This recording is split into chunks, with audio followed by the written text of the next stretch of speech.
things that get in the way. And that's everything wrong with that without doing the work of explaining what it actually is. So I am controlling myself right now, and hopefully I'll remain controlled. We'll see. Because as I'm looking at it, I'm like, well, I just went, we're not. But here's what I would say. The world makes a big deal about sex.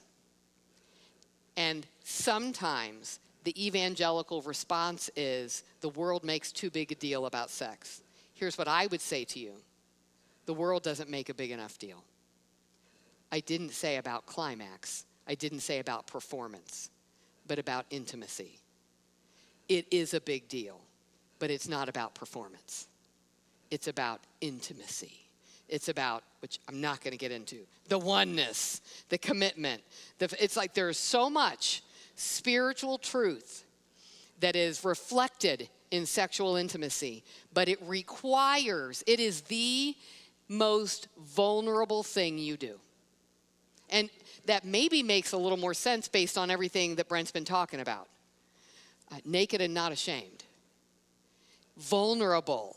Well, we were talking about it spiritually, but there's also the physical. You're being vulnerable in ways that, a sexual violation is more painful than having all your money stolen, right? Because it's vulnerable. It's a very different thing. And I'm not here to talk about all that, though I've worked with many women in that. But we recognize it's different. So this area is attacked because it is so very important. But it is not important for the reasons the world says it's important. It is not important because how much can you... If you're a woman who struggles to climax, does that make you a failure? That's not the primary thing. It's intimacy. The one line I would use about sexual intimacy, biblical, is it's all about giving, not getting, which is the opposite of the world. So what the world says about it, I agree, is completely wrong, but it is a big deal, and it's a big deal for very different reasons than the world says it's a big deal. But I'm going to ask you to read that. And then I'm going to talk to you about what gets in the way. So I'm going to stop myself. We're not going to get into all of why it's beautiful. But here's what I will say to you. If you don't see it as beautiful, I get that. Many of us were not trained that way. We were not taught that way. And the culture is certainly not screaming it. So do what you need to do to learn. That is one of the best gifts you can give your children, is that you understand it and can share the beauty of biblical intimacy with your kids. Because here's what I do believe, having worked with college students and raised my own. Understanding what it really is a protection against the counterfeit. I've had families tell me, we don't like to talk about it. We don't want to raise desires before they're ready. They're getting raised, can I tell you? But if you raise a desire for the best steak ever, you've protected them from being attracted to crystal. But if you don't ever talk about it, crystal looks pretty good. So that's a whole nother session. But for many of us, myself included, we did not understand it. And therefore, didn't really know how to talk about it with our kids, and my husband's been very helpful to me in that area. So why aren't we living that out? One is we don't even know what it is. I know that. But here are some other things that I believe are hindrances that are true for everybody, but I think for us women in some unique ways. And you've got that on there. The first hindrance is our minds. I believe this. Our most sexual organ is between our ears. It's how we're thinking. And let me just go through an example. What are some possibilities for how you might have been thinking already today? Now, today, you're coming to this, so some of these things won't apply, but think about a typical day. You wake up, and if you're like me, okay, the older I get, the very first thing I think every day is, where am I? And we also travel. So I'm always like, I have no idea where I am. I have no idea where I'm supposed to be today. And then I get the adrenaline rush. Am I late? I don't even know what's going on in my day. So we have to reorient. But once I get past that and I know who I am and where I am, then all the things on your to-do list. Maybe, and as I read this, I'm like, this is just basically my life, okay? Especially with kids. Maybe you're frustrated because you've been on the phone forever with someone like, I don't know, the insurance company trying to solve a problem. And boy, did that become a conflict because of what came out of my heart, right? Yes. You're getting some laundry done because your husband actually needs underwear. You're dealing with coworkers who irritate you. You're disciplining your kid for the umpteenth time on the same issue. You're making dinner because you're trying to have it ready for when they get home, but you keep getting interrupted by the kid who needs more discipline. You're trying to get all the things done. Your mind is swirling with what's happening on the phone and how are we going to pay for that insurance bill? And that's not fair, and no one will answer my calls. And then your husband walks in and he's got that look that's like, hey. And you're going, you've got to be kidding me. Not in the mood. Or maybe you spent the day with your girlfriend who understands you like nobody else does. You spent time telling her how your husband doesn't get it. Maybe you're remembering the many ways he irritates you and he doesn't measure up to what you were wanting. And he walks in the door. Not feeling the love, are you? Well, contrast that with, let's say, you haven't been able to see him in a while. Let's say you're actually missing his company. Throughout the day, you realize he's coming home tonight. He's been gone, and he's coming back. You're thinking about some of the fun things that you guys used to do together. You're remembering how cute he looked. You're remembering the reasons you actually chose to marry him. Because, you chose that, and you wanted to. And when he gets home, you're ready. What's the difference? He didn't do anything different. In all those scenarios, all he did is walk in the door. What was different is here. So God expects you to control your mind and to think consistent with the oneness that God says is true of you. Because God says you are one. If your thinking throughout the day is not consistent with that reality, you will not be ready. Philippians 4:8, the list of the ways that we should think, says that we are to think thoughts of love. And it says lovely in my translation. And sometimes we think that means we need to think about flowers because they're lovely. But the word means toward love, not things that are attractively pretty to see. Things that are toward love. Are my thoughts toward love with my husband? Or do I even think about him? I will tell you, that's my biggest struggle. When he comes home, I'm like, oh yeah. Because I've been doing all the things. And then that's what I do. I get busy. Everything I want to accomplish. I tend to be very task-driven. It is a constant battle for me. People are more important than things. People are more important than things. And I'm like, yeah, well, we're not going to have any money to love people if we can't figure out the insurance issue. True. But people are more important than things. So I'm just not thinking about him. I'm not enjoying him. There is no tender affection for him in my mind. I think it's actually easier to outwardly serve someone than to think affectionately of them. I can say, and it can be true, here's how I'm loving my husband. He has clean clothes. I am making dinner. I am raising his children. They're always his when they've been bad.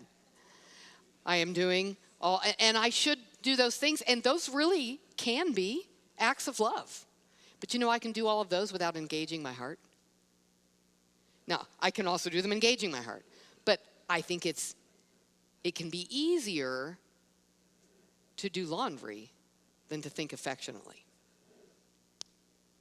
And I believe for women, preparing ourselves for intimacy means thinking affectionately about our husbands throughout the day. That's what it means. One way, and my husband knows this, we talk about this. And so, again, we know each other's weaknesses. He knows that I don't tend to do that. And so one way he'll help me, sometimes he'll even text it, or we'll be on the phone and he'll go, so, thinking about doing anything? And I'll say, I am now. Almost every time. I wish I could say to him, yes, I was. I can't. I don't think there's been one time.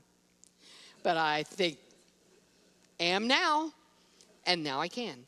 One of the authors, I read this book called Intimate Issues. There were some things in it that were really helpful, some things in it that weren't. It's not the Bible. Read it, be discerning. There were some things that were really helpful in it. But she wrote TS on her calendar about every other day. And it meant think sex. And her husband didn't know what it was for years. He was like, every other day she's doing something with TS. I was like, yeah, well, you should be very grateful for her and TS. Because here's the thing. It is not your husband's job to get you in the mood. So if you're like, I'm just not in the mood, honey. You know what you've said to him? I've not been thinking about you the way I should today, honey. Maybe that's what you should say. I'm not in the mood is like, it's not my fault. I don't know. You need to do something to get me in the mood. I'm just not. That's our responsibility. Now, we're going to talk about other things that make it harder. I know that. There are other things. And we'll talk about that. But my mood is shaped by what I think about throughout the day. Does that not fit everything we just said? My mood is basically my emotional state. I feel what I feel because I do what I do, which includes my thinking, because I want what I want. I want to agree with God in my marriage. I want to honor the Lord with how I think about my husband. Not fantasy thinking. If there's problems, we got to solve them. We've talked about that. But I want to think the way God has told me to. So we at least need to recognize my mood is shaped by that. There are times I've been struggling in my thinking all day. It may have nothing to do with Brent. I'm just angry or discouraged or disappointed, or he comes home and all I can tell you is for 4 hours I've been on hold trying to take care of this issue. That's real, and I am not in the mood. And the battle begins. Not between me and Brent. The battle right here. It's not Brent's fault that I'm not in the mood. It may not be conscious sin on my part, but here we are. Now I get the choice to get in the mood. That's exhausting. Yeah, it is. It is. And if I have an idol of comfort, you're going to be mad. Why should I have to? Just because. And where's the conflict from that heart? I don't want hard things. I'm a lazy, lazy person. I'm busy so people don't realize how lazy I am. You can be incredibly busy. All lazy means is you're busy doing the things that you don't have to do and not doing what you're supposed to. So I can be very lazy. I don't like to think hard. And now when he comes home and I see it, I think, all right, I got to get in the mood. I got to change how I'm thinking. It can help structure your life that allows room to invest in him mentally. If you've structured your life and you would say to me, as I've had women say to me, I just have no time for that. Do you believe God put you in a place where you cannot work on intimacy with the man he asked you to be one with? So if you don't have time for that, it's almost like you're telling me, so the biblical principles don't apply to me because I don't have time. So Janet, tough. How can I say this to you? When you stand before Jesus and he's got the nails in his hands and feet and you look at him and you're discussing your priorities, do you really believe you'll say to him, I didn't have time to build a one flesh relationship with my husband? Is that really what the conversation you want to have? So it's my job, as much as it's unpleasant, but I'm going to leave in an hour, so it's okay, to tell you, don't do that. Then restructure. Is it possible you're doing many very good things that keep you from developing your relationship with your husband? And here's the conversation I have with me, and when Brent helps me, honestly, with my priorities in general, because I tend to try to do way more than I should. And they're all things that I just love to do. I'm no martyr. I like to do it all, but I can't. And then I do everything poorly, and that's no good. So as we talk about it, one of the things we talk about is separating what are you commanded to do versus things that are good and you would enjoy them. I'm the only wife he has. I am commanded to build a one flesh relationship. I'm not commanded to run women's ministries at my church. So if I ever have to choose, we know what I got to choose. Yeah, but what would I don't know what they'll do. But I am not commanded I run women's ministries at our church, and I love it. And my husband is over the discipleship ministry, so I work for him. It's fun. I love it. But if that keeps me from something I'm commanded to do, It's a good thing that has to go. So I have to have time. The other thing that's going to make it more difficult for me to think rightly about my husband, in addition to not having time, is we haven't solved problems biblically. You just saw that. I'm not going to be in the mood if there's anger or bitterness.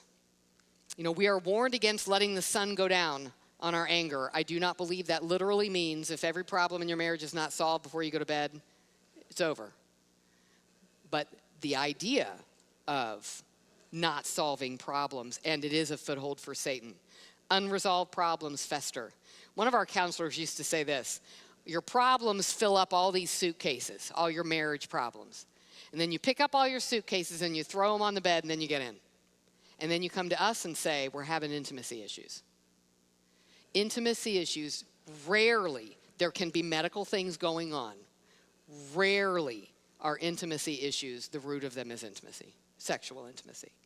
It's the issues you brought into the bed that we didn't deal with, and they pile up. And it may be that you need help in how to solve these problems.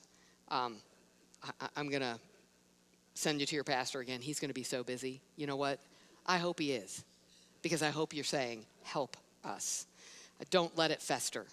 We can't get into all these ways, although we've heard a lot of them.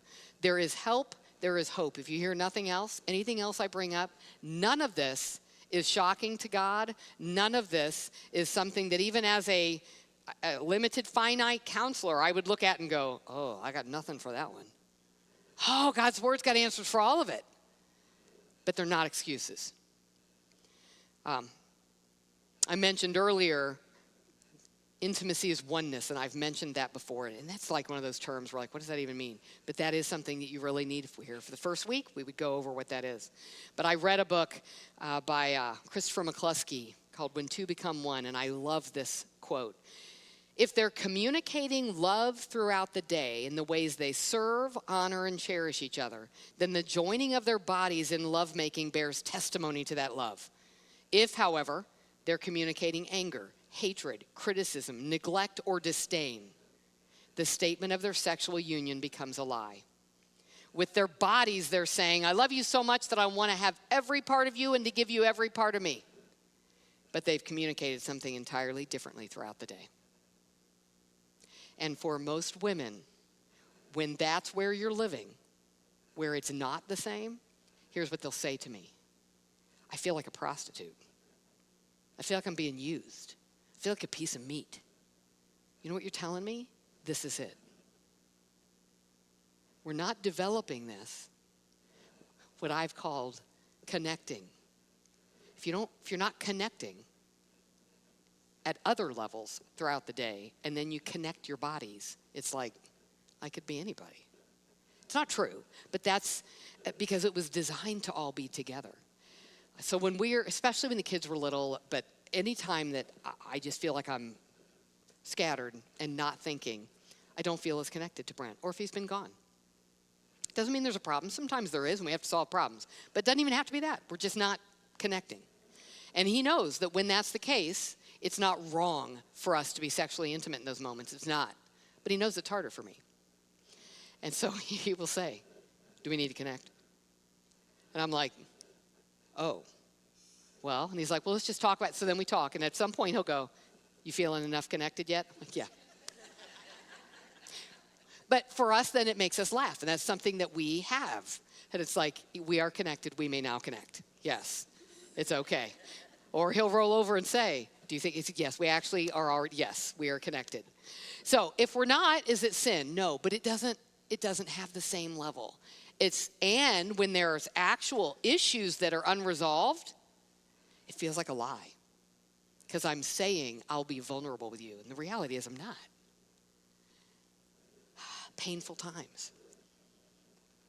I have a sweet friend that over the years, I've counseled her.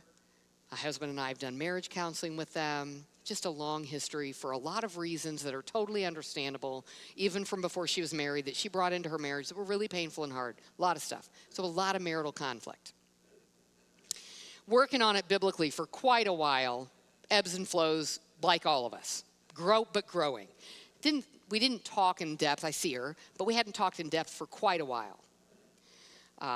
But she'd been working on a lot of areas, and they were doing well, so we were not counseling anymore, but we're still friends at church, and I just hadn't seen her a lot.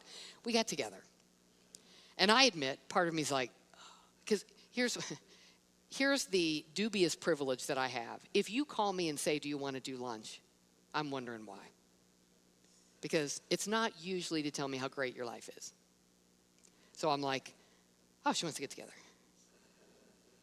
And here's my first thought. Oh, I thought they were doing better. So we got together.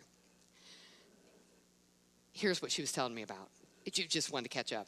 And a lot of pressures, work pressures, family pressures, parenting pressures. And so we're just talking through life and things that are going on.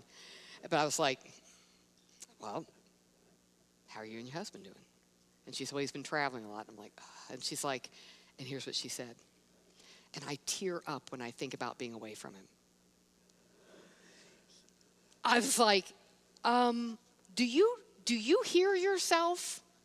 That's not the same woman I talked to, who life was easier if he's gone. That's God. And when you're in it, I don't know that she was always as aware of how much growth was taking place, because it happens little by little. You don't go from, oh, to ha. It's like this whole thing. But I hadn't talked to her in a while. So I got the shock of, are you kidding me? And that was a few years ago. We got together again last week. It's funny, every time I speak on this, I seem to have just gotten with her last week. Because she had said, I haven't talked to you in a while. And there's a lot of difficult pressures in their life that the Lord has allowed. And as we were talking about it, I said, but I'm not hearing you say much about how things are going with your husband, at least in a bad way. I mean, his name had come up with, here's what we're doing. And she goes, Janet, I mean, we're just doing it together. And I said, I know it probably has gotten old for you, but it isn't for me yet. Do you see what that is? Like, that's supernatural. And she's like, it's just God. That's all I can say. And then there was one thing that he kept wanting her to do to structure their marriage that she felt like was very business-like, because he's that kind of he's an engineer like my husband. And he was like, it would help me if there was like a shared list of things we need to talk through. And she's like, I am not. So that was always her thing. And then she looked at me and she kind of giggled and she goes, so that list is incredibly helpful. I'm like, oh, that thing that we fought for years because you're not. And she's like, it's like it gives him time to think. He knows these things are coming up.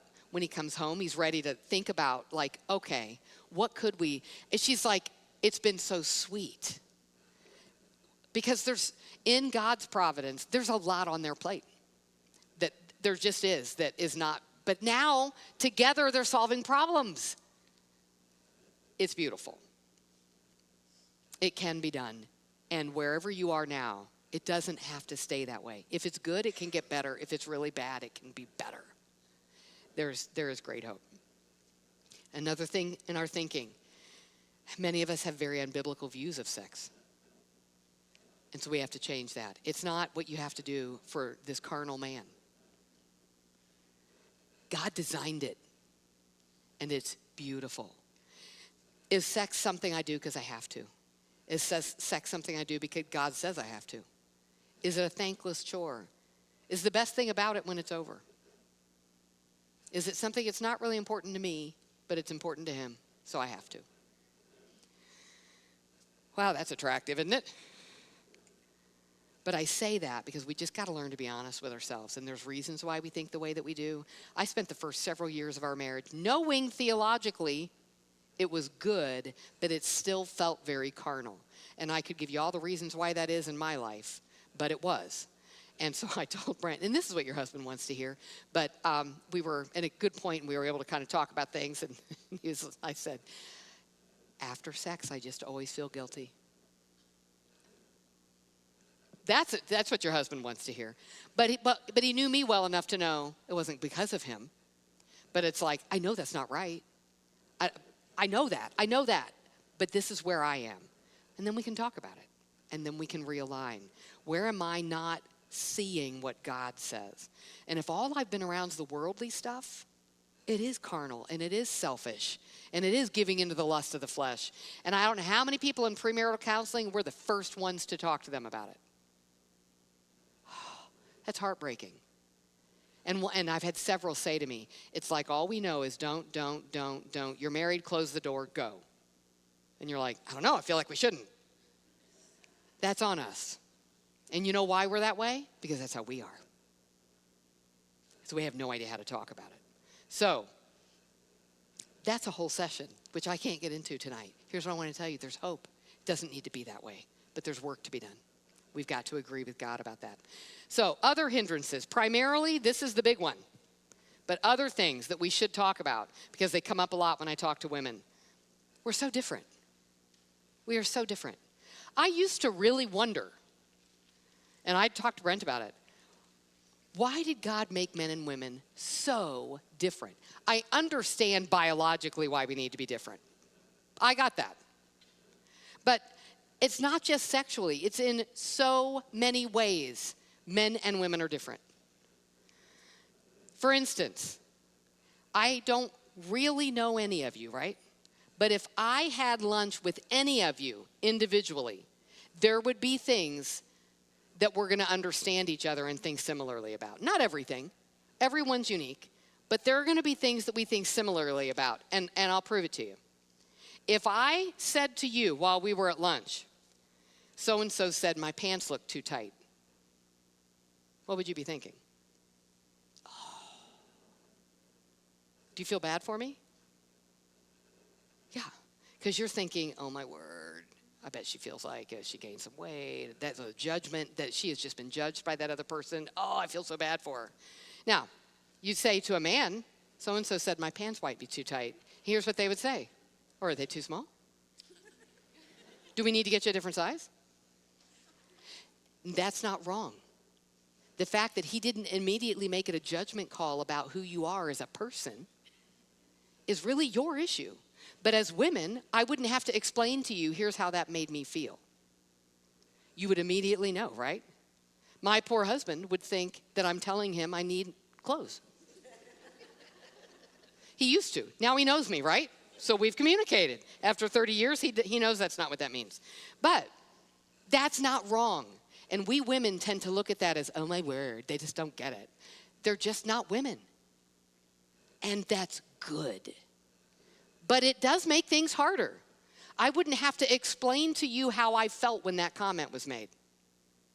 But if I look at Brent like, I can't believe you don't even get how that comment made me feel, then I'd rather hang out with my girlfriends and talk about how my husband doesn't get it. In some ways, and hear me, because I know that we're in a culture that's doing this, and hear what I'm saying and what I'm not, it would be easier to be married to someone of the same sex.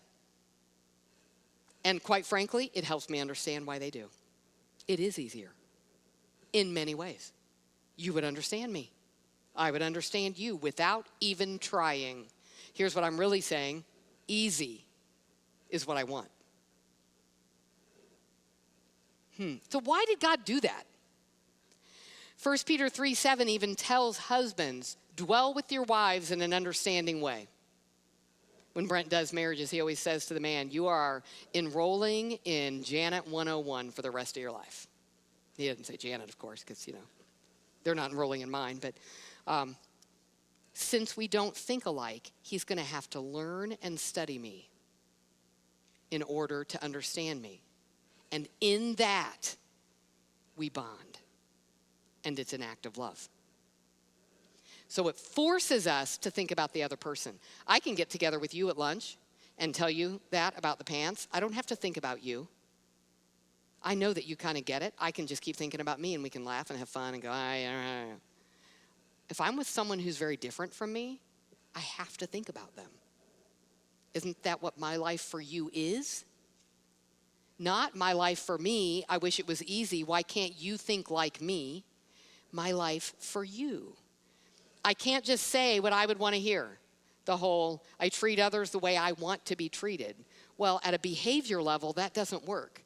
Now, at a heart level of, here's how I want to be treated. I want someone to understand me and love me anyway. I can do that for someone else. But I can't say, I like it when people give me little gifts, so I will give my husband little gifts. That's exactly what we did when we were dating, and he could care less.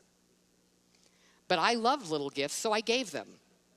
He doesn't care about them, so he didn't give them to me.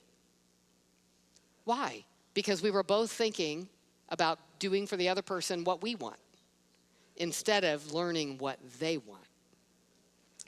I can't just do what comes naturally. I can't be lazy. I can be lazier in my friendship with you because you just get it. With my husband, initially, I have to actually think about him as if that's such a bad thing. And if we both do that, there is a closer bond than I'll ever have with you because we've worked at it. And I see the beauty of that. Over time, I do understand how he thinks, and he learns me. Now there is an intimacy and a specialness than if it had been easy. And that closeness is more valuable to God than ease and comfort. So the real problem isn't we're different, it's that I equate best with easy. And it's not easy. But the rewards are great. So why am I talking about all that? Because in the sexual relationship, we're also very different. And instead of learning each other, we judge each other for being so different. Another thing that she talks about in the book, Intimate Issues, she actually has a chapter called Men Are Microwaves, Women Are Crockpots. Are there exceptions? Sure. But in general, I love that. Men can get in the mood for sexual intimacy much more quickly, typically. They're microwaves. Doesn't take a whole lot, and they're there. Women take longer to simmer. Is one sin? Is one better? Well, whichever one you are, you tend to judge the other person because your way is better. What takes her so long? Oh, my word, it's like that's all he ever thinks about. How about we're just different? Why did God do that? It'd be so much easier if we were both microwaves or both crockpots. But I don't believe it was accidental, and I don't even think it's a result of the fall. I don't think it's a mistake. It requires me to come to lovemaking thinking about him. I don't go into sexual intimacy thinking about me and have a lot of success.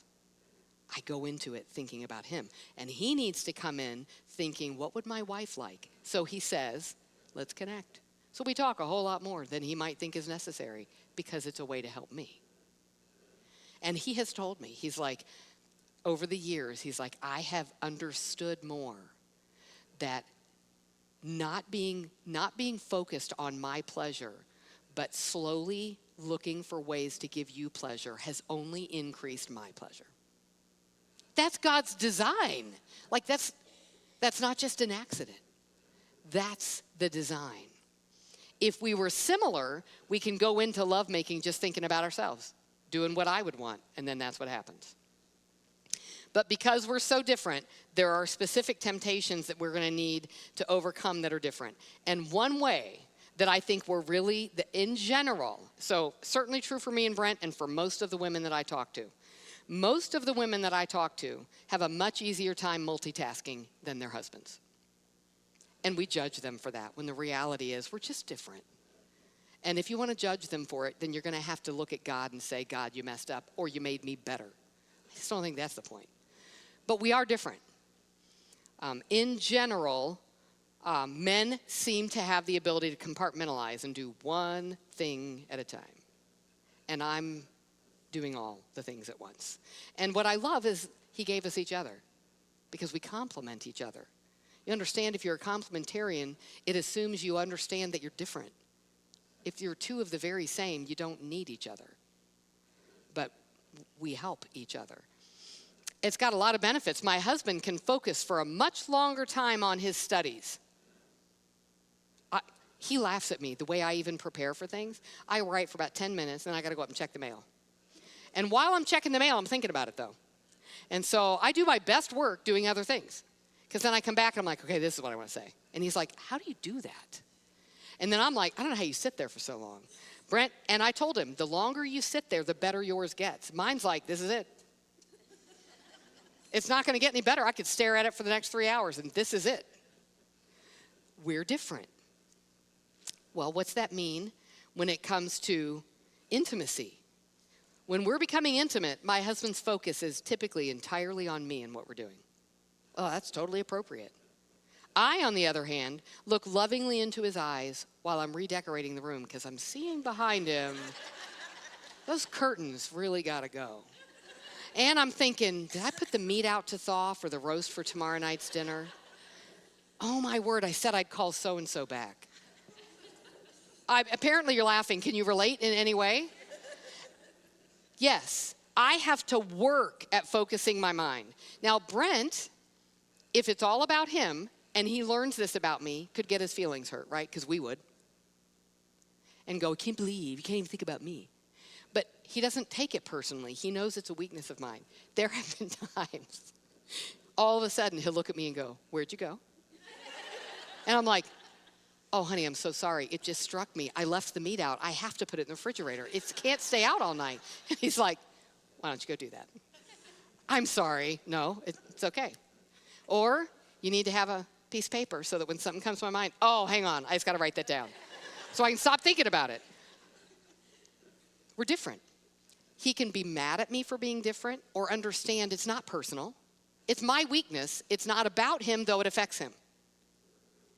And I can understand that when he's focused on one thing and I walk in and go, hey, honey, can I interrupt you for just a minute? Can we do this, and this? He's like, because I can do that, can't he? No, we're different. So you know what? I keep lists. And when he has a minute, I'll say, I got a list of a few things. Why? Because then he can focus. We're just different. But we have to know it affects our intimacy. So our differences mean we have to think about each other. And so he gets to say, you know, honey, I think the best way I can help you right now is to encourage you to think about me. I'm like, why do I think you're getting the better end of that deal? I think you have mixed motives in that, but we're joking about it. But he's absolutely right. That's what I need to do. So we're different.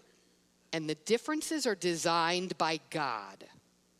And they're good. But we should acknowledge them and be able to work on them.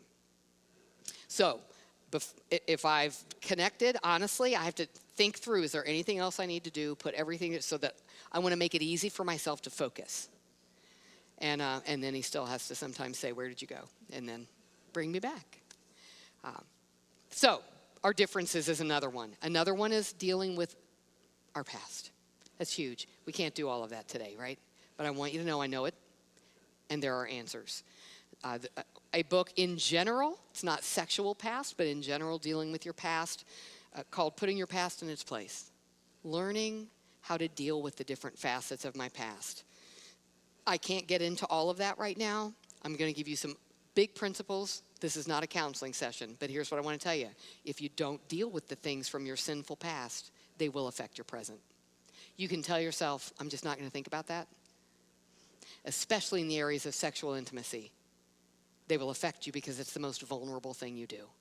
And if you've not dealt with those other areas, it will affect it. So, my own sinful past, the first thing I'd say is bring it into the light.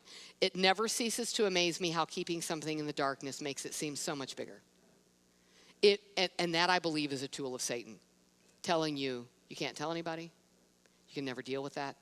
If they knew, you can never deal with that. And the more you believe that, the bigger it gets. And it becomes the thing. What have you been hearing? The gospel's bigger than that, and deeper than that, and broader than that. And Satan's a liar. Stop buying the lie. Find a way. If there's something that you don't know how to deal with, if your marriage is at a point where you can tell him, tell him. If you're afraid to tell him, get a trusted friend, get a counselor, and let's talk about your pastor again. Get to your pastor or his wife. Tell him. And you know what's the first thing I find when women, I've had many women say to me, I've never told anybody this before, and then they tell me. And I say to them, well, did anything change? The earth didn't shake. I didn't run screaming. The gospel's still the gospel. You put it out there, and now we just deal with it. And it already, I have seen this, just getting it in the open, because sin loves the darkness. it already gets more to its rightful size. Not completely, there's work to be done, but it's like, oh, it's not the end of the world. No. The gospel's way bigger than that. Way bigger than that. So get it out there. Take God at his word. We're going to need to agree with God that 1 John 1:9 is really true. What an amazing passage of Scripture.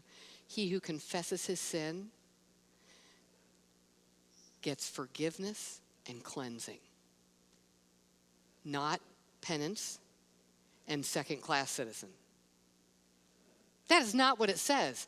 And especially if there's sexual sin in your past, and we'll talk about sin to you, and this applies obviously to both, but I'm even talking about your own sexual sin.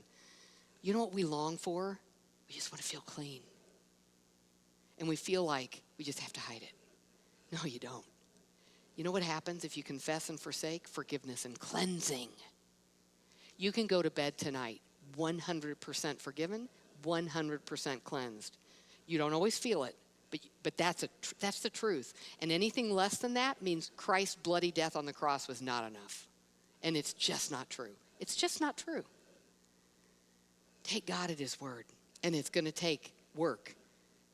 Again, you may need some help to get there. What I want you to at least hear today is there's hope. Yours is not the one situation that's not true. And after you've done that, which may take time, you get to rejoice. You don't revel in your sin, but you get to rejoice in what we've been talking about. Fully known. Fully known, and I don't mean by your husband or counselor right now. Fully known by the only one who actually matters. The all-righteous, all-perfect, all-pure God of the universe knows all the wretchedness. And you know what he says? Come here, just like my husband did. Come here. I know. Come here. Weight off. Do you know how freeing that is? That's in your future. And there will be so much to rejoice in. What if it's his sinful past? Incredible hope as well. He needs to be able to do the same thing I just told you to do. Bring it into the light. And if he does, what a bonding time that can be for the two of you. But there's also some pain. What if it's his past? What if it's his present? What if his sin has affected you? How do I trust again? Whether the sexual sin took place before or after your marriage, learning to trust again, very difficult, very painful. Again, I'm going to put your pastor to work. There's some work to be done. Oh, but I just want you to know there's incredible hope. There is incredible hope. Because your ultimate trust needs to be in God. We know that. But for many of us, I hear this a lot, but shouldn't I be able to trust my husband?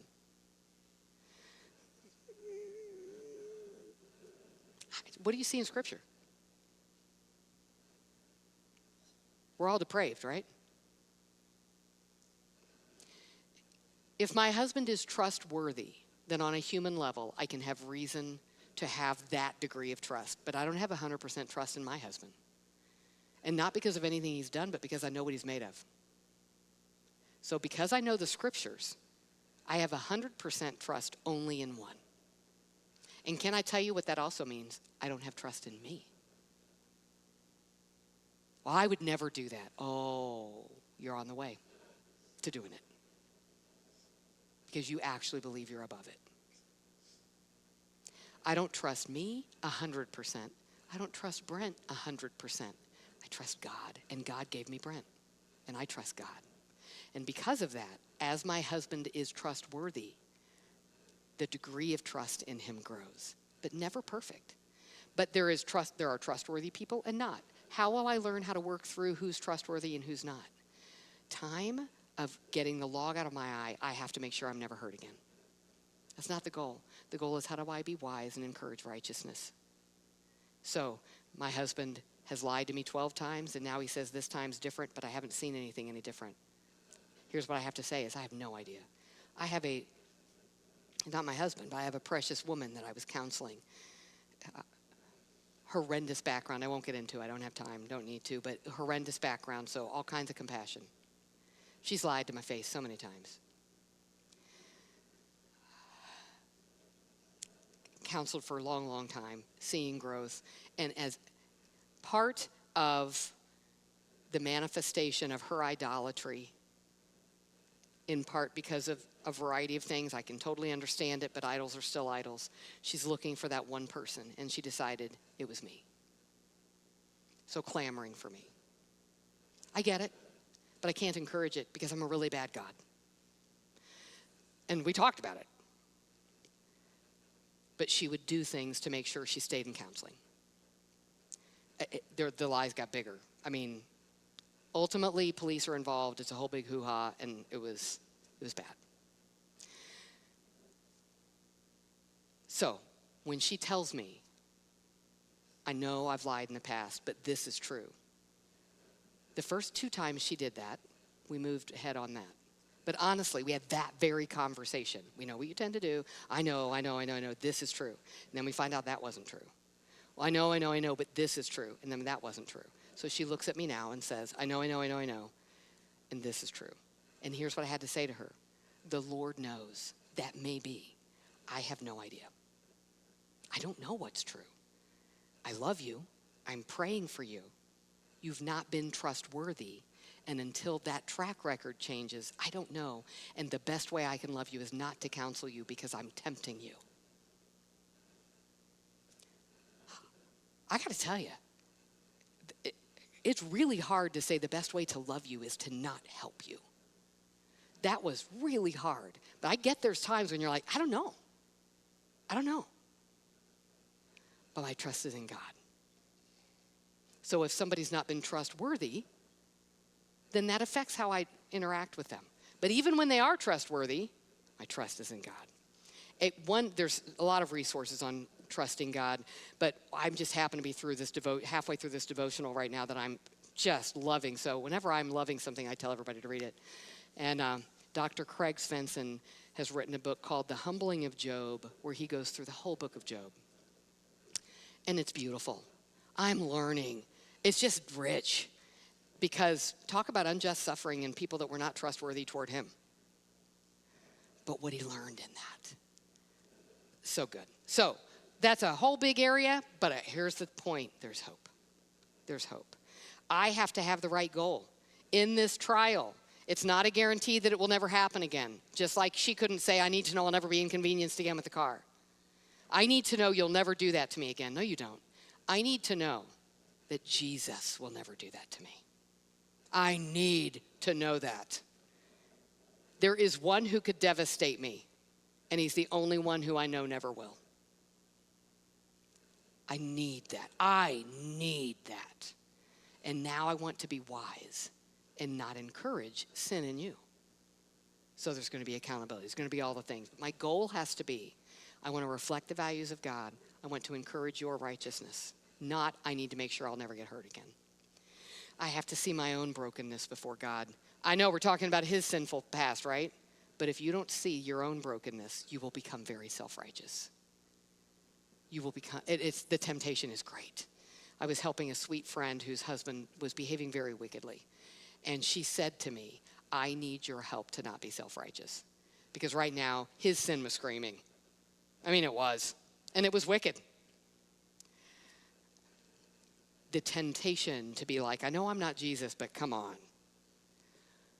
That's ugly. And we can help each other. So I have to see my own sin. Only then can I extend grace. Grace does not mean I make it easy for him to sin again. Grace does not mean that I don't look for what is trustworthy. We're talking about all kinds of different concepts all at once there. Grace means my heart is, I want what's best for you. And then what about our innocent past? Things that have been done to us, wickedness in our past. I'm just going to mention a couple of things.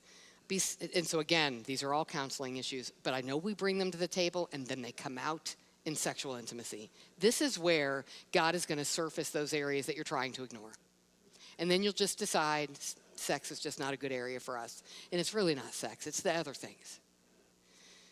We should be sensitive to things that are going to trigger memories in each other. Sensitive to them. We can't always avoid them, but sensitive to them, which assumes you're able to talk about them. How can he know if you've never told him? He should just know. Yeah, that was me on the honeymoon. That's not what we recommend. It's not biblical. How can he know? If there's evil in your past, don't blame or accuse your husband, but you can communicate things. It may be that you're uncomfortable with certain positions or certain environments. He is not wicked and vile for suggesting them. You don't need to accuse him, but you can say, let me explain to you why that's hard for me. And I know it's not your fault, but we're one. And this is what's hard for me. And that can go both ways. And get the help. You're going to need help. Get help from someone who can help you with that. Meditate on truths about God's love for you. You're going to need lots of time doing that. He sees what happened and he will make it right. Vengeance is mine, says the Lord. I will repay, make room for the wrath of God. Let that sober you. For now, I've got to trust his heart even when I don't understand. And I literally will get on my knees and picture the cross in those moments when I'm like, nothing in my world is communicating that you love me, God. You're in complete control. And this, how am I supposed to trust the man you've put in my life now when I'm not sure I trust you? Because look at this. Here's what I do in those moments. I get on my knees and I say to the Lord, I'm going to hang out at the cross as long as it takes for me to remember there is a reason to trust you. And I will picture, because I think in pictures, I really don't know what Jesus looked like, but I will picture him looking at me from the cross while I explain to him that I'm not sure he cares. Until I am reminded he died naked so I could be covered. He died shamed so I wouldn't be. I still don't know why. But if he did that, God, I will trust you till my grave if I never understand why. I will wrestle there. And that will take time. After those things, learn to create new memories. You don't have to stay stuck there. There's always hope. We serve such a big God who delights to redeem. He will meet you there and redeem. I loved this quote from Intimate Issues. This precious woman said, it was like I had a photo album filled with horrible pictures. Throwing out the bad pictures wasn't enough. I needed new pictures to put in their place. Steve and I read the Song of Solomon together and then memorized several verses. As we made love, we spoke the verses to each other and talked about the beautiful picture we were creating. It was so romantic. Ironic, isn't it? My abuse actually forced us into deeper intimacy because we had to work so hard at making each touch beautiful and meaningful. That's God. Takes sin, turns it on its head, and uses it for good. I didn't say it wasn't sin. I didn't say it wasn't wicked. But my God is so big that what Satan wanted to use to destroy you, God uses to deepen you. Only God can do that. And he delights to do it. And it will take time. But there is hope. On a lighter note, before we end, a couple of minutes. What about just different seasons? Little children everywhere. Every aspect of your life changes, including your sex life. Here's what I would encourage you not to do. Don't live under the delusion that we'll get back to how it was eventually. This is now normal for many, many years. So live in this normal. Don't try to coast. This is it. You can develop intimacy even in these years, but it will be different. It's not spontaneous anymore. Are you kidding me? We plan because it matters. It's a very physically demanding season for women. The children are small, you're up at odd hours, you're trying to get things done in very short snippets of time. Praise the Lord he made it where we can multitask, right? Because have you ever gotten to finish a task before 3 other people need something? No, so learning how to do everything in 5-minute segments is a gift from God. So I'm doing that, and I'm doing all the things. And somewhere at the end of the day, I'm thinking, I hope he doesn't want something from me too. Are you kidding me? Conserve your energy somehow. And you're like, yeah, right. And some days that's true. But I'm going to ask you how can I do that? How can I do that? That might mean all the laundry doesn't get done. If you're the person that's like, I'm type A and I have to do all this, then you have to hear all the I's in what you just said. I am type A and I need to have all of my laundry done. So I don't know, God, how to please you. Well, I don't remember in the scripture where it says make sure all your laundry's done. Yeah, but I want, right. Oh, now we're at the pleasures that wage war. Here we are. Here we are. Maybe all the errands don't get done. Maybe you nap with your child. I don't know how many young moms I have said, your job is to nap when they nap if you're up in the night with them. Yeah, but then when am I going to get, I don't know, but if you ask your husband if he'd rather have peanut butter and jelly and sex or a 3-course meal and you're exhausted, you let him pick. I can either plan dinner or I can nap. Most men I know are like, give me a PB&J. But you decide it together. And I have sent many women back to their husbands to say, here's all that I'm doing, and you see how I'm struggling. I will orient the way you want. And a lot of times they're like, why are you even doing this? Well, because I thought, I don't care about that. I said to my husband once, I go to these women's events, and they're always telling you, your house has to be this refuge and all the things. And I said, my house looks like a hospital because it's just white walls, and I don't know how to decorate, and I feel this pressure. And he goes, have I ever one time told you I care about that? Who are you doing this for? My family. Well, that's me. Do I care about that? No, but they said you do. Well, they're wrong. Okay. Oh. So, 2 minutes? 2 minutes. Don't let them in. Okay. Okay. So, prioritize. Even in that season, don't let that season be your excuse. If you have to get creative, put notes in. I know some that met for lunch and had a little lunch tryst. That's hysterical. I know for us, my kids learned when they got older that why we actually closed the living room at 7:30. They thought it was because we thought they needed their sleep. And it wasn't until my son's wife was in Seminary Wives, and I was telling the wives.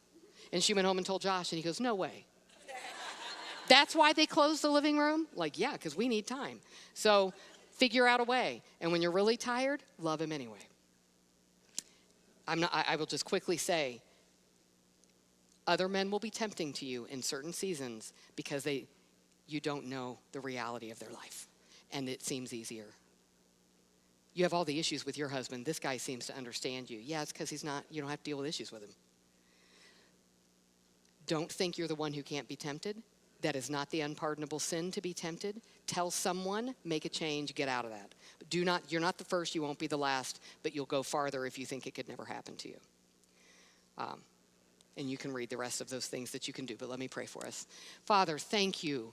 Thank you for this beautiful opportunity and for how you use this amazing area to surface those areas of our heart that we may be trying to ignore. But you do it to free us so that we reflect you better. And in the process of that, we get bonded even more to each other. And only you can do that. And I thank you for it. In Christ's name, amen.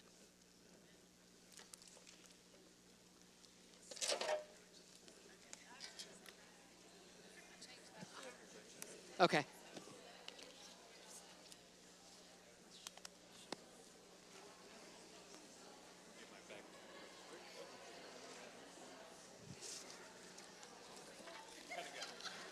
I think it went okay. There was tears. There's the clue. Yeah. Great group of women, for sure. Oh, very much.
One, two.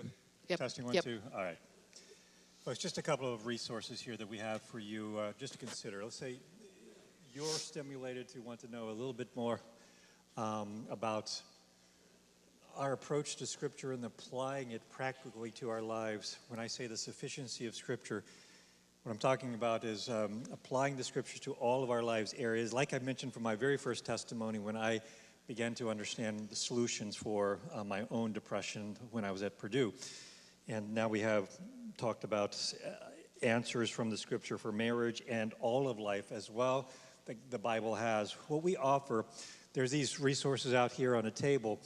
This little pamphlet here has all of Faith Church's kind of counseling, training programs, and resources in it to refer to. This thing will be outdated in just a couple of weeks because this was for last year, and every year at the Biblical Counseling Training Conference that we do in February, there will be another one of these coming out.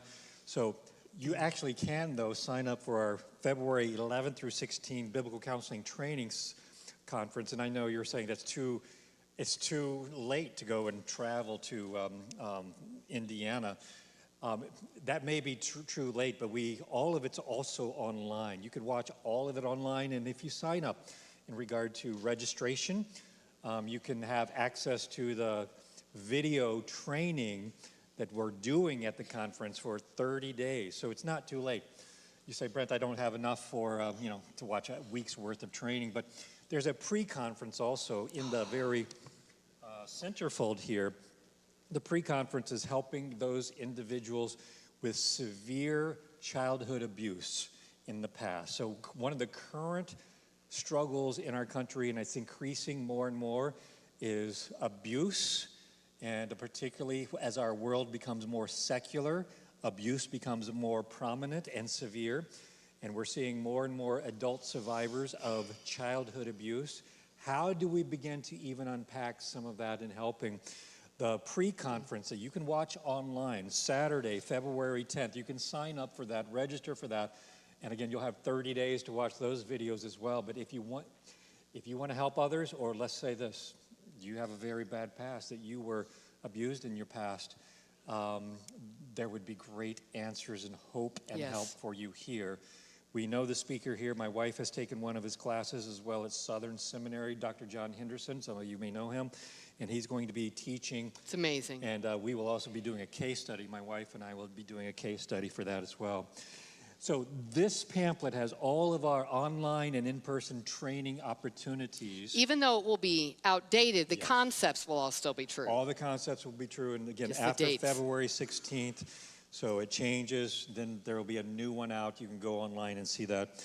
This pamphlet also has advertisements or a little bit of information about two programs that I oversee.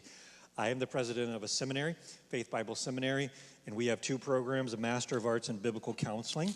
It is a 39 credit hour program. You don't have to go to Lafayette in order to do it, but you're getting graduate level training in biblical counseling.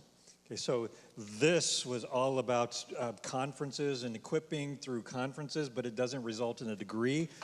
At our seminary, we have something that results in a degree, Master of Arts in Biblical Counseling, and it's doable, it's affordable, and so that, if you're thinking, I want some more of this at the graduate level, that would be something you could consider. I don't have a pamphlet on this, but it is mentioned also here in this one. Our Master of Divinity program is unique compared to any other seminary. We have a cohort model where we accept men who are interested in ministry every 3 years, and the next time we accept men will be in 2025 to start the 2025 through 2028 program. And we take men through an 86 credit hour program, a Master of Divinity, their Hebrew, their Greek, their theology, their preaching, and all of that. And this is what's going to be unique about it. It costs, the total you'll pay is $6,000 for the entire 3 years, okay? And I'll let that sink in. That's like 80% lower than any other seminary, 80%. The reason we're able to do that is because we're connected to a local church, and I am not a designated professor. That's my full-time job. I'm a pastor with the credentials to teach in a seminary.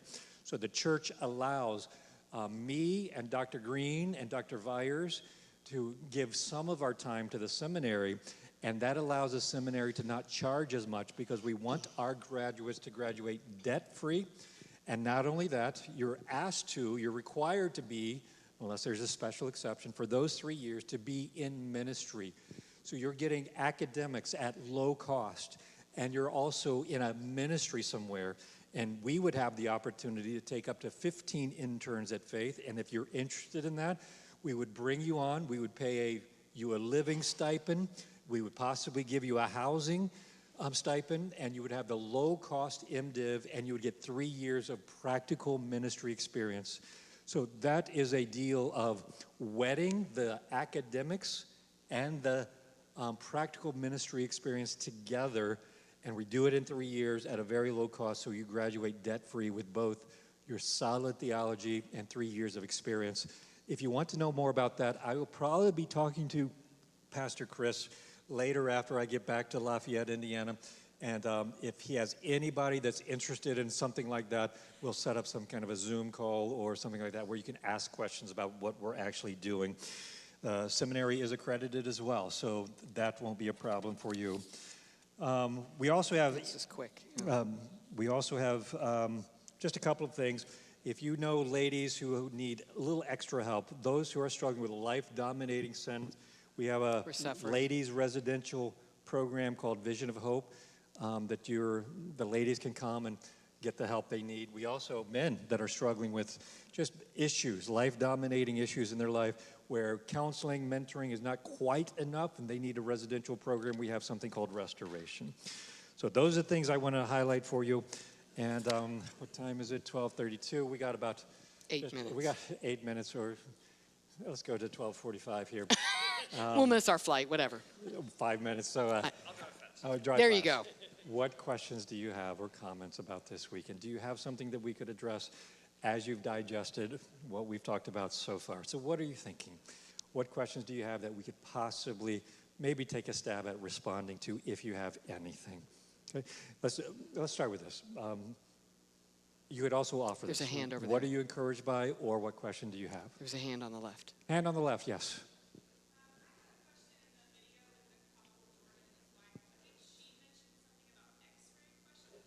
X-ray questions, yeah. Yeah, X-ray questions. There's like 40 X-ray questions, and here's what you could do. You could do a Google search, or Pastor Chris can help you, but you could do a Google search for X-ray questions. The author is David Pallison. He is deceased now, but sometimes you can find those online, and they were originally given in the Journal of Biblical Counseling. And they're questions like I asked you in the last night's lecture. What do you love the most? What do you fear and worry about the most? They're designed to help you to think about what your greatest desires and loves are to discern the heart. So X-ray questions by Dr. David Pallison, and Pastor Chris could also help you to find those as well. What other questions or response do you have? Or you can share a praise or an encouragement that's been helpful to you this weekend. Okay? Anything else? Yes, Chris. So let's say somebody's gone through this conference, they're introduced to these principles, and they're going back to marriage in the real life. Is there a starting point or a suggestion, like just next conversation, or how do you start, that you would give some kind of practical tips on? So you go back home tonight, okay? And you volunteer to your spouse, here's what I have learned. And here's what I have learned about my own heart. And you also ask your wife this, what have you seen about me? Wives, you do the same. So you get the conversation rolling before there's a conflict. Unless on the way home, you guys are arguing. You have a conflict. over the way each other is driving on the way home. But start the conversation tonight and start it humbly with what you're learning and what you're seeing about yourself, and volunteer that. Volunteer that. Janet, would you add anything to that? Well, no, I think that's great. But I think for some people, they've never had a conversation like that before, so it can be very difficult. And you already talked about the problem of starting that too early. So if you're finding you try to have that conversation and it doesn't go well, That's not shocking. Get help. We're going to keep your pastor busy. Yeah. Get help. Where somebody, you can say, this is what happened. And say, well, hang on. Well, why don't we start with, you're learning a whole new way to think. It's reorienting, and don't be discouraged by the fact that it's reorienting and that it doesn't come naturally. So don't let that mean that, well, I guess it just doesn't work for us. It means humbly just get some help to get to that point. We needed that. Right. Yep. Other questions, comments, responses, or praises?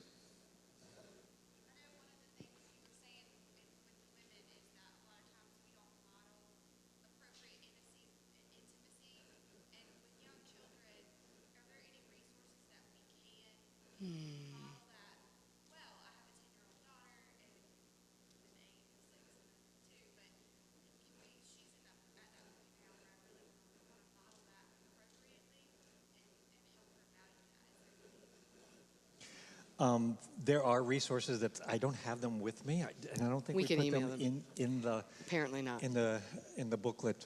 So the question is, what kind of resources do I have to begin the conversation with our children, age appropriate? And Pastor Chris, do you have some thoughts on that? Not that Well, you answer, but could you get those to people? And at our resource center, if you even get on our church's resource center, there is a list of age appropriate resources that we sell. And we normally just share those ideas. So there are at the resource center. So you would want to go to like search. So that we could show the beauty of it. So I think the resources for me were I need to learn and agree with God about the beauty of it, and then not be uncomfortable sharing that in just appropriate ways throughout our days. And then we did use some resources along the way, but those were not the main things that we did, Yeah, so I those don't were know not the them as main well. things. They weren't even out when we did it. Yeah, so by the time my son was 7 years old, so the illustration I gave with the men was I started talking about Genesis chapter 1 with a 4-year-old and my son. I took my son out to a hotel with a water slide kind of stuff in it, and we just had the conversation there. And at that point, I had some resources, and I explained everything to him. And my wife took my daughter out for something similar when she was 8 years old. So let me just give you some encouragement as well. So it's never too late to start. Never too late. Never too late to start. But you learn and get comfortable first and start handling sex God's way first. Okay? But here was a beautiful thing of if you're brand new in marriage and not even had kids yet, and you're hearing Janet and I, and you're thinking, I want to talk to our kids like this. There could be a beautiful result down the road. When my son asked Noelle, his now wife, to propose, they get pre-marriage counseling, and we did not force this on them, but they chose Janet and I to do pre-marriage counseling. And just think about that for just a second. You're shaking your head. How awkward would it be for my daughter-in-law to talk to me, her father-in-law, about her baggage?